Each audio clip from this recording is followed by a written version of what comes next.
Des pompiers venus d'Allemagne, de Pologne, d'Autriche ou encore de Roumanie sont en route vers la France. 4 avions de la flotte européenne de lutte contre les incendies également mobilisés pour tenter d'éteindre les feux en Gironde. Situation toujours difficile vers Landiras où Elisabeth Borne, la première ministre, est venue ce matin pour afficher son soutien aux populations, mais également aux sapeurs-pompiers.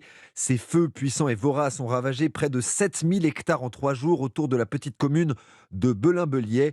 Et Guillaume Dominguez s'est rendu auprès des quelques 1000 pompiers mobilisés. Leur travail est extrêmement difficile car la sécheresse ambiante favorise les fumerolles, les incendies souterrains. Le long de la départementale 3, les fumerolles se multiplient. Ces brasiers souterrains se traduisent en surface par de petites colonnes de fumée. Plus loin, l'un d'eux vient d'embraser plusieurs pins et un parterre de fougères. C'est un départ de feu. Le lieutenant-colonel Arnaud Mandous donne immédiatement l'alerte. Sur le département de 3, vers 3, à la carrière. La première des choses, c'est d'identifier la reprise de feu. Ensuite, nous, on va dépêcher un engin le plus rapidement possible. Et puis, cet engin va traiter la reprise de feu. Alors là, vous voyez, on n'est pas avec un engin typique feu de forêt. On est avec un engin avec lequel habituellement on fait plutôt des feux de maison, des feux urbains. Là, il était prépositionné en défense de points sensibles un peu plus loin. Il était disponible. On l'a dépêché immédiatement sur le secteur. Ce nouveau foyer est rapidement fixé, mais il faut rester prudent.